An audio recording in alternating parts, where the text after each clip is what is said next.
E aí pessoal, tudo bem? Esse é o primeiro vídeo do canal Diego Iuá, Tomarada. Talvez você me conheça por um nome, talvez você me conheça pelo outro. E eu vim aqui começar esse canal onde a gente vai discutir um pouco de Palmeiras. Eu acompanho o Palmeiras desde 2010, sou jornalista desde 2002, na verdade desde o ano 2000. E desde 2010, entre idas e vindas, tenho acompanhado o Palmeiras como setorista, mas acompanho o Palmeiras como torcedor há 44 anos. 43 e pouquinho, 44 eu faço em setembro. E vai ser um prazer receber você aqui, palmeirense ou não, que queira saber mais sobre o Palmeiras. Esse canal vai trazer conteúdo diariamente, vai falar de Palmeiras diariamente, vai falar sobre também as coisas importantes que é necessário saber sobre alguns rivais. E, para começar, eu tenho que falar o que todo influencer, todo youtuber fala. Deixa seu like, se inscreva no canal. Posteriormente a gente vai ter também um grupo de colaboradores. Esse grupo vai ter acesso com mais velocidade a vlogs, vai ter análises exclusivas e principalmente agora no Mundial. Eu estarei no Mundial nos Estados Unidos a partir do dia 12 desse mês eu chego um pouquinho depois do Palmeiras e vamos acompanhar o Palmeiras nas 3 partidas que vão ser feitas, tanto contra o Porto, quanto o Al-Ahly e contra o Inter Miami, que é o time do Messi, né? Então a gente vai chegar ali em Nova Jersey, que é vizinha de Nova York, são estados vizinhos e cidades vizinhas. E posteriormente vamos para a Flórida também e vamos acompanhar também os jogos de alguns rivais. A gente vai acompanhar o jogo do Flamengo, a gente vai acompanhar os jogos do Fluminense também. Do Botafogo, talvez, se o Botafogo conseguir se classificar, a gente vai acompanhar o Botafogo também.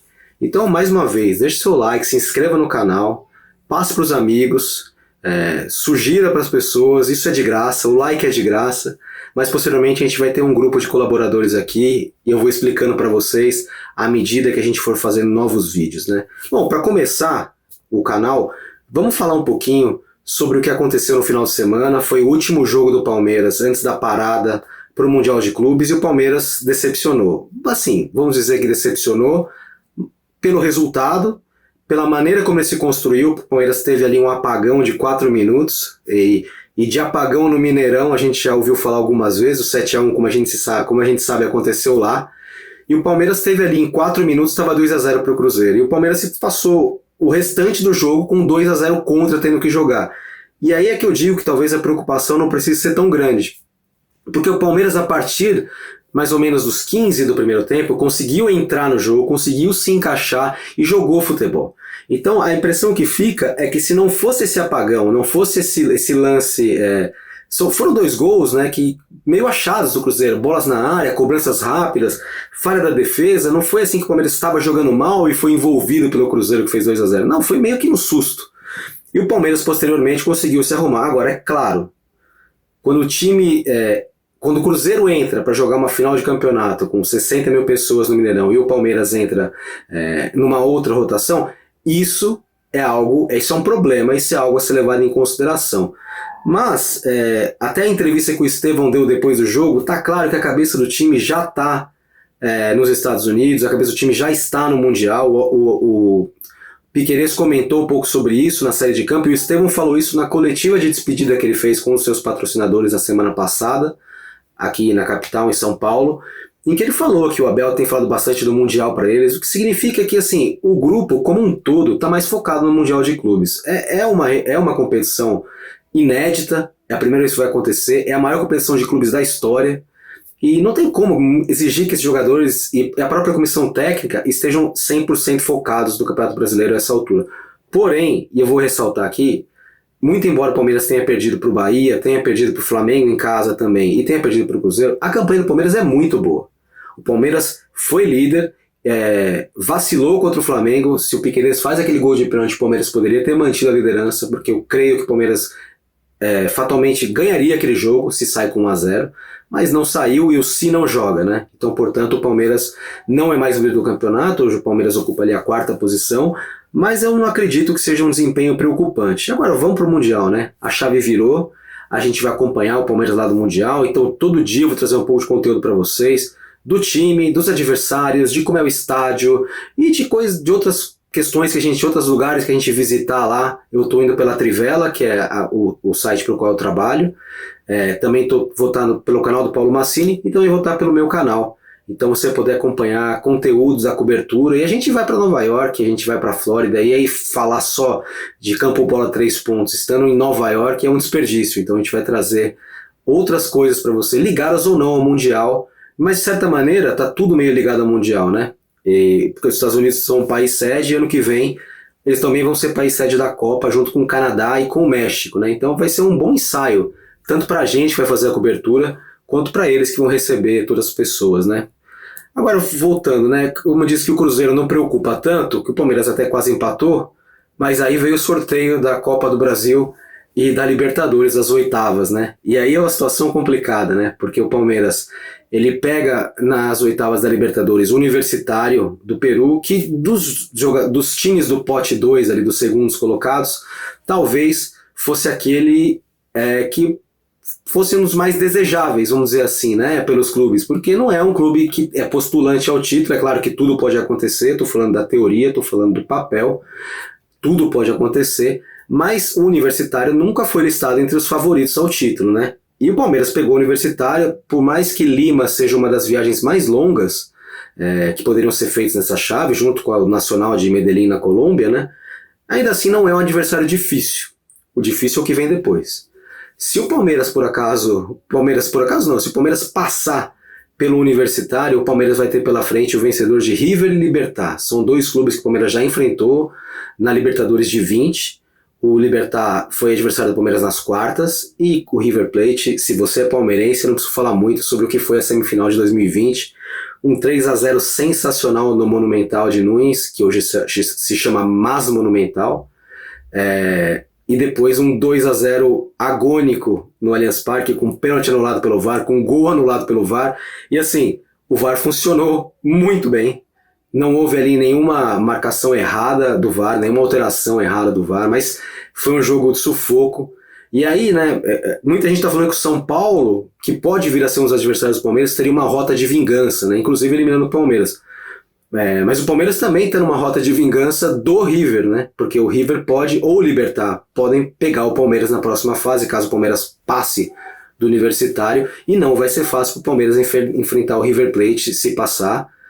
Vai ser bastante complicado, e o que vem na sequência também não vai ser nada fácil, porque no topo da chave a gente tem São Paulo e Atlético Nacional, que antigamente a gente chamava de Nacional de Medellín por aqui, mas isso é mais ou menos como os argentinos chamam o Atlético Mineiro de Mineiro, né? O clube chama-se Atlético Nacional, a gente cismou de chamar de Nacional de Medellín, não sei porquê, mas enfim, é o Atlético Nacional, e quem vencer de São Paulo e Atlético Nacional vai enfrentar o vencedor de Botafogo e LDU. Então o Palmeiras, caso passe do Universitário, caso passe do vencedor de River e Libertad, no qual o River é franco favorito, ele vai ter pela frente, muito provavelmente, numa semifinal, um brasileiro, que pode ser o São Paulo, que elimina o Palmeiras na Libertadores. O Palmeiras eliminou o São Paulo no último encontro, mas o São Paulo eliminou o Palmeiras 2 vezes na Copa do Brasil.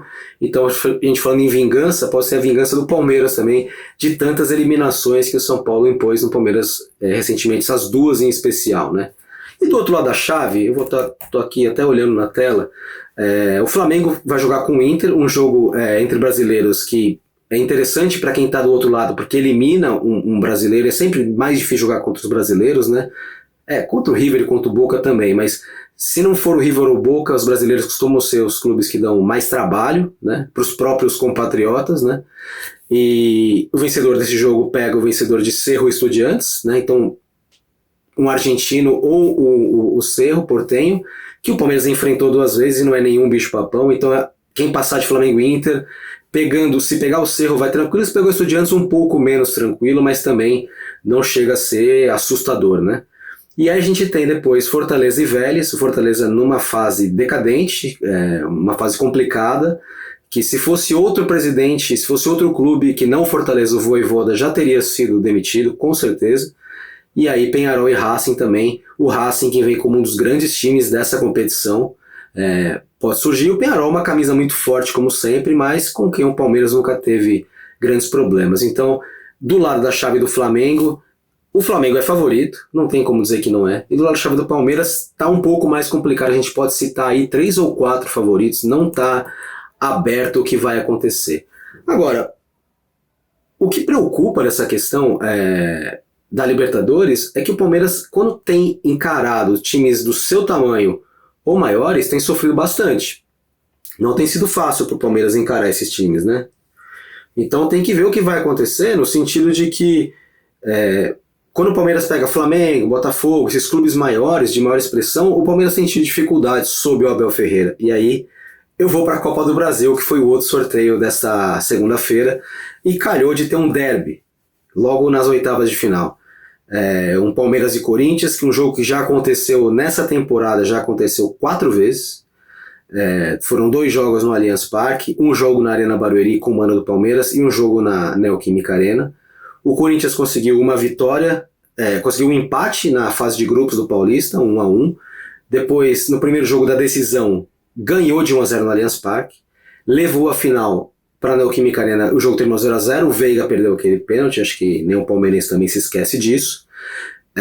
E aí, no Brasileirão, na Arena Barueri, o Palmeiras fez um jogo impecável contra o Corinthians, ganhou por 2-0, golaço do Emi Martínez, golaço do Piquerez, Palmeiras bem, só que o jogo foi na Arena Barueri.